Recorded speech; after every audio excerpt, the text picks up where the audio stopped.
Hi, welcome to this week's Dragonblade Authors Unplugged. I'm so excited. We've got a full house and lots of faces I don't get to see very often. So it's a big week for me. We've got Michelle Miles, Regina Jeffers, Bronwen Evans, and Addy DuLac with us. Ladies, thanks so much for taking the time to talk to us. Hello. Yeah, thank you. And Beverly Oakley also had a release this week. Her book, Fortune Favors the Frivolous, which is a great title. I mean, I think anytime you can use frivolous, it's a great idea. Also released this week, and that is book 2 in the Matchmaking Mischief Makers. So I'll make sure I'll pop that link in the comments so you can grab it too. But let's jump right in with Regina's book, which is The Lion's Obsession, which is obviously a Lion's Den book. Regina, can you tell us about that one? This is the second of the 5 books that's in this series. I've written the first 4. I'm working on 5 at the moment. This one is my youngest hero and my youngest heroine. He's only 24 and she's 19. Oh, wow. There are 5 sons for Lord Macdonald Duncan. If you read the first one, Lion in the Way, you already kind of know that he adopted these 5 young men who his parents were killed for one reason or another, and to protect the earldoms, he adopted them to come and stay with him. Duncan is also head of the division of the Home Office, so he's a Scottish lord with also an English title that is in Parliament, but also a part of the British government at that time. Alexander and Theodora have always thought they were going to marry. So it's one of those kind of things. He was raised on the street because his father was like the 4th son and was kicked out by his own father. And so Alexander wasn't expected to inherit. And he's got a lot of street smart, but not necessarily a lot of society smart. So, and when he first came to live with Duncan, he learned to read and everything else sitting beside Theodora. And that's Duncan's daughter. So they always thought they were going to marry, but he's a little slow on proposing. He's a man of action in a lot of ways, but a little slow on the proposal part. And another young lady comes into place, and Theodora begins to question whether or not he has more feelings for her than he does for Theodora. And it's I don't want to give the secret away, but yeah, that's good. You want the secret? That's good. That's enough to make me want to read it. I want to find out the triangle biz. Who's the second lady. So, and this is like a Lion's Den subset kind of series. Yeah, it's a connected world one, and so there's 5 or 6 chapters that involve Mrs. Devlin and so on and so forth. And Titan plays a bigger role in this one than she does, because there's been Duncan was shot in the prequel for each of them, and that prequel is told from each character's different point of view. So the first time it was told from Richard's point of view. This time it's told from Alexander's. So you get a few more details, and so that's the overlying mystery that goes through the whole series. And then there's a romantic suspense going on in each of the books. Awesome. You love story a little bit. So it's really multi-layered. It's really hard to explain, but it works for me. My brain works that way. I like the extra layers like an onion. That's lots more to discover. So that sounds wonderful. Awesome. Well, the next book that came out this week is Bronwen's book, and it's Lady Farrah Creates a Scandal, and it's book 2 in the Season of Secrets series. Bronwen, can you tell us about this one? Correct. It's actually out today, so I've been a bit busy on social media. It's book 2 in the Season of Secrets, and it's my first heroine-centric series that I've ever written. Normally I write hero-centric series, and this one is about a series of girls who form a sisterhood because one of them's a mathematical genius, an investment guru, and it's very scandalous in this era for women to be able to invest, mainly due to what happened in the 1700s around the South Seas share debacle. So she secretly is investing pin money, and for all the girls in the sisterhood have all got different reasons of why they need this money and why they're doing it.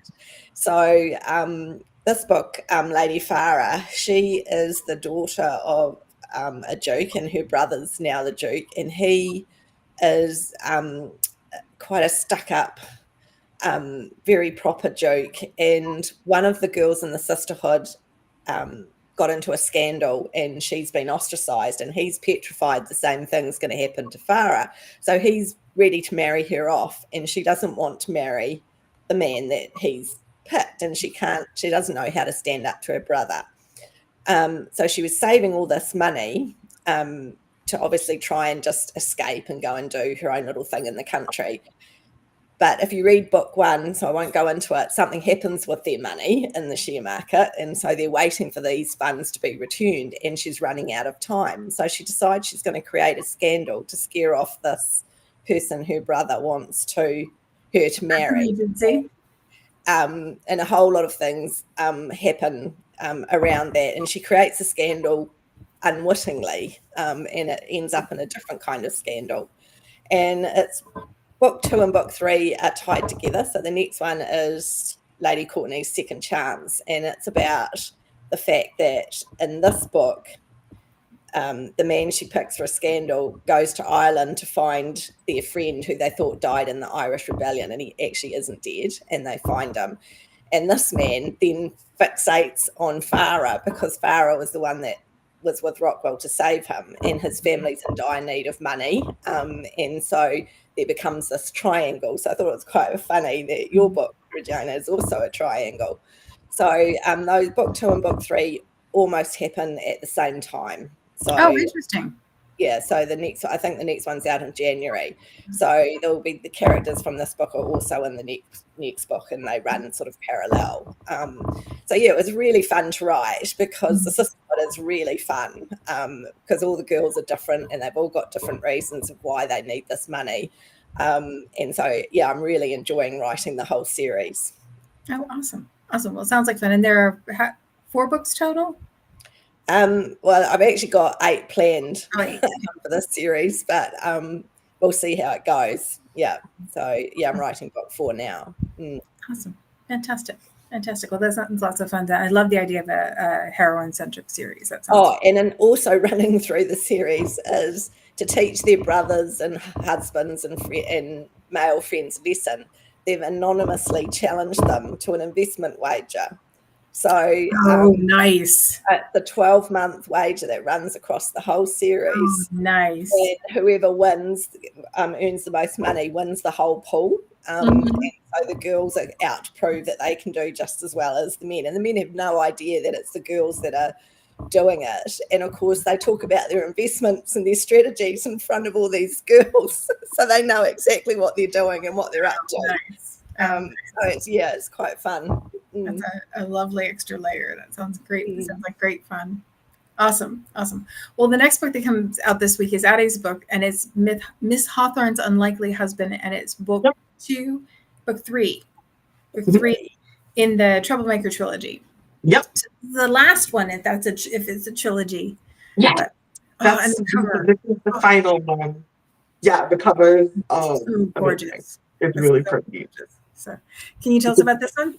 Okay, so in Miss Hawthorne, we have Alodia, who is the third friend, the only one that's not married yet. And the man that she's been in love with since she was 15, who is Richard, who just happens to be Ada's brother.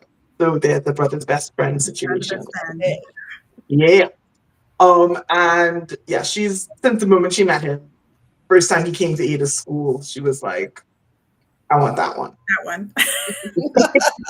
Just immediately, she met him and she was like, yeah, I think this is the one. And then, all the years that they've known each other, that she's been around him, she's seen him interacting with his sister, she's seen the kind of man he is. She's just like, yeah, I still want this one. I want this one. And unfortunately for she's in a situation where her father, for his own reasons, he never remarried after her mother died. So he has to marry this season because there's pressure on him because of the because of the Viscountcy or whatever, right? He has to have an heir, blah, blah, blah. And so he's getting ready to marry, and he knows that based on the stipulation that his father has put in his will, the woman he's going to marry is probably not going to be a great stepmother to Olivia. So he's just like, before I get married, we need to get you sorted. Get you settled. Yeah. Yeah. So he's just like, if you're looking for a husband, now would be the time to get that sorted out, right? If it doesn't work out, she has options, but he's just like, just see. So so both of them are looking, both of them, her and her dad are both like hitting the marriage mark hard. But she's hitting it in one particular area, right? So she's checking out Richard to see if like this is her moment. She's gonna shoot her shot, she's gonna try, she's gonna confess, and hopefully everything's gonna go well. She has a little thing, she has a little it's a sort of keepsake of his that she's had since book 1. It's been sort of threading through. Yeah. So in book 1, it's mentioned that when book 1 basically gets kicked off with Richard getting kidnapped, right? But when he's found, his father's pocket watch, which is the last thing his father ostensibly gave him, like handed over to him, is lost. He can't find it. And he's been looking for it from book 1, for all of book 1 since he's out, all the way through book 2 into book 3. He's been trying to find this pocket watch and he can't find it. And it's been stressing him out. What he doesn't know is Ellie found it in book 1. Oh. And she's been trying to so she's found it, but then of course she got taken. So like it got cracked, it got damaged. So she's been using her pin money to sort of like fix it so that she can gift it back to him. Oh, but that's lovely. It is. The problem is he's been kind of missing. So either Ada's not there, so she doesn't have a reason to be in his house, or he's just not in London, so she's never seen him. So she's just like, it's like 2 years now. I can't get this man back his watch. What do I do? So she has a plan, and the plan is to return the watch to him and confess her feelings. Oh. And right? So that's her plan. Richard is he's also looking to get married but he's facing a very different situation. He is, the book starts off with him sort of getting a message from his grandmother in China, basically sending him like the typical shipment that she sends them, which is like a whole bunch of stuff that they can't get in England, like that she typically always gave to their mother, right? But now she's giving it to her grandbabies. But the letter is telling him that she won't be able to send anymore because there's the opium wars are kicking off in China, and there's also the Nanjing rebellion that's going on in the north of China, and that's affecting pretty much everything. So it's like half of the country is sort of like at a standstill, and she's like, I can't. It's kind of kicking off over here. I can't send you anymore. So he starts to he's feeling a little more cut off and a little more ostracized than he usually is. Because before it was his parents, and now his sister's married and she has her own family. All his friends are married and have their own families, and now he needs a family. He needs a family, or he wants a family way more now than ever before. So he's like, okay, well, this is I guess I gotta get married. And the kind of family and the kind of wife that he's going to be able to find, that's the part where he's like, this is probably going to suck. Because he's half Chinese, and we both know, and we all know that, the Chinese were not necessarily sought after. They weren't exactly, he's not necessarily seen as desirable. So he's trying his best here. And there's a bit of it. So that's where both of them are. And as the book goes on, you have Ellie sort of trying to make this bid for this man who's of the merchant class, and she's the daughter of a viscount. And he's just like, first of all, you're my sister's friend, so that's a lot. That's a lot coming at me. And then sort of him figuring out that, wait, actually, I think I do feel something more for her, which I didn't think about for the whole time because I only saw her as like my sister's friend. Yeah. And then, of course, Ellie's father has something to say because he's just like, "Will you marry me?" Who's this guy? Not that he doesn't know him, but he's just like, "You're the daughter of a viscount, and the only person you can find is a Chinese merchant." Got it. the hell? So there's a lot going on. There's a lot of drama on Richard's side because he has a sort of messy ex that like won't go away. There's a lot of secrets. There's a lot of all that stuff that's sort of coming at them from every corner. But it sounds like so much fun. It sounds and like that tender bit where you get to the moment where you like realize that you had feelings, and when they realize that they caught feelings, it's like, oh. Yo, he figured it out. Like it's a slow drip. For him, the main issue. We're gonna call that a slow burn, not a slow drip, because drip feels a little different. Yeah. Let's call it a slow burn. So it's a slow burn on his part because for her, it was like instant, right? Mm-hmm. And for him, it's more that he's always admired her. He's always liked her. He's always liked her as Ada's friend. He's always had like a special regard for her. But he never. But as the years have gone by, he had sort of he never realized how much of his sort of social interaction sort of hinges on her. Not necessarily just like in this fact that like when he walks into a room, if he sees her, she's the first person he greets. He's the first person he looks to. He's used to having this very warm relationship with her. And when he sort of does not react to the way she wants him to this confession, she sort of backtracks all the way because she's like, okay, well, clearly he hates my face, so I just need to get out of here. And then he's just like, oh wait, no, I don't hate your face. Like, I don't want you to go anywhere. I just don't like you like that. And then her absence and her withdrawal from him is what triggers it. And then he's like, well, I don't like that she's far away. I don't like that she doesn't get to me anymore. I don't like that all these things are going on. And then it makes him think like, why do you care so much that this world? Yeah, why don't you care? Why do you care so much that your sister's friend isn't talking to you? Isn't that weird? And but it's also cute because it's one of those things where like everybody knows it except like all of his guy friends are looking at him like, really? You didn't catch this? And pretty much everybody else knows that everybody but Richard is aware of the fact that Ellie is clearly having feelings for this man. And Richard is like, I do not return those feelings. And his friends are like, oh, you return some of them. Like, it's just a little bit. He's going down kicking and screaming. And then he's just like, oh, I guess. Well, that sounds like a blast. Addy, do you have another project coming up with Dragonblade? I'm working on some synopses for some spin-offs.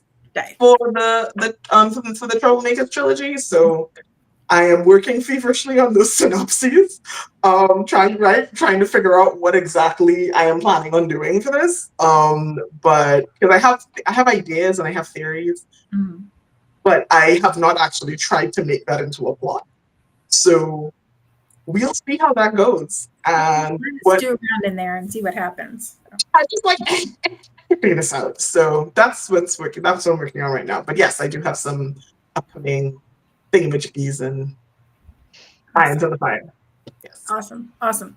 Well, we're going to throw back a week or two now and go back and talk to Michelle, who had a release a little bit ago, but it's a book 1 in the Highland Destiny series, and it's Desiring the Highland Laird. Like, yes, who doesn't, Who doesn't want a Highland Laird? I mean, this one? Yeah, so this is my first book with Dragonblade. It's a trilogy. It is part of the Moonrise line, which is a brand new fantasy historical romance line. I was really thrilled to be able to write for you guys. It is a time travel. It starts with the heroine Evie. She is headed to Edinburgh to visit her sister, who has she's got a museum job, and she's got this big gala coming up, and so she's going to go visit her sister to support her. But she's drawn to this antique store that is kind of mystical in the middle of the Royal Mile, and she goes into the store, and she's drawn to this specific piece of stone. She doesn't really know what it is or why, but the shopkeeper, who is very mysterious, gives her the piece of stone, and then she goes back to the museum for the big night of the gala, and the museum comes under attack, Oh, and she has the stone with her, and she accidentally falls back in time. So my goodness. it's a lot of fun. She lands back into the Middle Ages, it's the 1300s, and she falls in with the MacLeods, and the hero is Callum. He is the eldest son of the three brothers, and they're sworn to protect this mysterious keystone, to keep it from falling into enemy hands. Well, she has 1/3 of the piece. Oh, So then the bad guys come, they do. with, yeah, of course, as they do, and they kind of figure out she has a piece and they want it. And they, there's some battles that happen, and Callum is not the laird of the castle at the beginning of the book. So things happen. I don't really want to give away spoilers, but things happen, and he ends up becoming laird, and he has two younger brothers, Malcolm and Jamie. And so yeah, it was a lot of fun to write. It's like a fish out of water, slow burn romance, Highland hero. I love those kind of things. I love spending time in that sort of medieval world with castles and all that stuff. So I really and there's magical tapestries. I mean, there's all kinds of, it's very fantasy driven. So I was really worried that it was going to be too much fantasy, but the reviews that I've gotten have been, fairly favorable. So I'm really excited about that. And yeah, so it came out a couple of weeks ago, and it's got a beautiful cover, and I love the book, and I had a lot of fun. And I just got edits for book 3 in my inbox today, so I'll be working on that next. You said it was a trilogy, is that right? It is a trilogy, yes. So book 1 is Callum and Evie, and then book 2 is Malcolm and Evie's sister Chloe, who also gets a piece of this mystical keystone and ends up back in time. But her twist is that she has a love interest in the present day, but he's not the best guy. So we're not going to be sad to see her leave him then. no, we are not. However, in book, can I talk about book 2? Oh yeah, absolutely. Yeah. Okay. So in book 2, he follows her back in time. So who gives him keystone? Yeah, he manages to go with her when she falls back in time. So he kind of like tags on to her time traveling. So that's a different kind of stalker. But he's not a good guy, so that's not really a spoiler. It's just that from the very beginning in book 1. So, and then book 3, I had a whole lot of fun writing book 3 because it's the wayward sister. She's the older sister. That those two are twins, Evie and Chloe. They're fraternal twins. Brianna is the older sister who's kind of a beach bum. She's very free-spirited. She's like no responsibility. She shacks up with super rich guys because she doesn't really want to take care of anything on her own. And so this is where her story starts in book 3. And when she realizes her sisters are missing, it becomes, her sort of quest to figure out what's happened to them. Where are they? They both disappeared in Edinburgh, so she's got to go find them. And she naturally, of course, falls back in time. And that book is a older heroine, younger hero. So that was a lot of fun to write. Yeah, and it sounds like there's lots of interesting things that'll build tension there too. So there's a lot of conflict, tension. There's clan wars and all kinds of things. So I had a lot of fun writing that. Very cool. Very cool. So you all have talked a little bit about tropes as we've been going along, and the kind of heroes and heroines you like to write. I wondered if you had. We have a few minutes left. I wondered if you had a couple of tropes that you particularly love to read, because I am a grumpy sunshine till the end kind of girl, or tropes that you particularly like to write? Is there something that you find yourself drawn to, or that you keep hitting over and over again? Well, it's quite funny because I just asked this question on one of my posts for today. And honest to God, the enemies to lovers replies were That's a favorite. were just, and then of course the marriage of convenience. So yeah, I'm not as keen on the enemies to lovers. And I don't like the bickering. I think it's got to be done particularly well, enemies to lovers, to make me believe it. But I love the marriage of convenience because it's about a couple that are put together and have to make it work. Yeah. So I find that quite interesting. But one of the favourite I did in a book once, which I haven't seen done very often, is the couple are already lovers, but one of them wants more. Oh. And I found that a really interesting one to write. And that got really well received. So I think you can put little twists on things. And so even though you've got your main tropes, sometimes you can put little twists and make it a bit more interesting. That would be very juicy, because that's one of the things I find appealing about marriage of convenience, is that they're locked together and somebody's going to catch feelings first. And the vulnerability of being the one to step out of, that's why I like marriage of convenience. I think it's really brave. Someone has to be very brave. Which is true with friends to lovers too. That same kind of thing. Somebody has to be the first one to risk everything, which is it's the vulnerability. I find I write for me the easiest part to write is the man's part. I have trouble getting into the woman's head. Interesting. I think I'm a military brat and a military wife, and I kind of think, I'm used to chewing people, and I spent almost 40 years in a classroom. I'm used to chewing people down if I have to, so I'm writing the male's dialogue never bothers me. But then I go like, well, why would she do that? And then I analyze it over and over and over and over again to the point where I just finally say, I'm just going with it, I like strong heroines. I don't like weaker heroines. Yeah.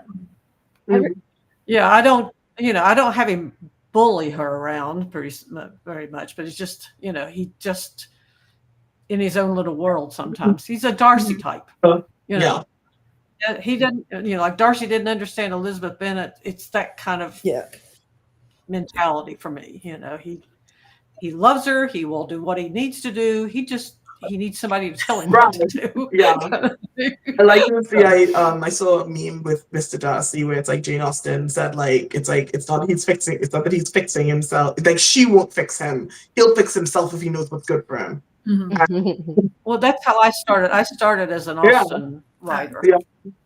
Back in 2007, before Twilight came out. Everybody jumped on the Pride and Prejudice bandwagon of Twilight. And so I did it. I was writing it, and my students were going like, "What are you writing this for?" And I said, "Well, actually, I was complaining about a book where something happened that would not have fit in that particular historical time period." And I said, I threw it across the room, and one of my students said, "If you know how to do it, do it yourself." So I rewrote Pride and Prejudice from Mr. Darcy's point of view. Self-published it when nobody was self-publishing. I wasn't going to do anything with it. Had one of my students draw the cover so she could get into art school as a published artist. Nice. And let it sit there, and it went to number 8 on the Amazon sales list by word of mouth. And so a publishing company called and said, "We'd like to publish your book, and do you have any more?" And I said, "Sure." But I didn't. But that was the beginning of it. So, and in fact, that publishing company's bringing that first book out again next year. Wow! Because this is Austen's 250th birthday year, so they're bringing it out at the beginning of next year. So, very cool. Michelle, what about you? Do you have something you particularly like to write or read? Yeah, I really love slow burn. That's one of my favorite things. I just really like writing it, and I really like the protective hero. I like a little bit of sort of cagey mystery with the hero and heroine. But yeah, slow burn is probably my favorite to write these days. Awesome. Yeah. Ladies, thank you so much for taking the time to be with us this week. I really appreciate getting to hear about your stories, and I appreciate you talking a little bit about. Because I think all writers are also readers, and so I love hearing what everybody is interested in. So I really do appreciate you taking the time. We'll be back here the same time next week, and this is the part where I do my used car salesman spiel, which is that Dragonblade books are the best deal on pre-order and release. They are the very best deal on pre-order now when they first go up. So as soon as you see the book, you got to pounce on it, jump on it right away. Don't wait. Get it right away. That's going to be its very best price. And if something happens and you're busy with life and don't get the pounce done, you can always read in Kindle Unlimited. So. Ladies, thanks again for taking the time. Thank you. Thank you. Thank you. Bye. Bye.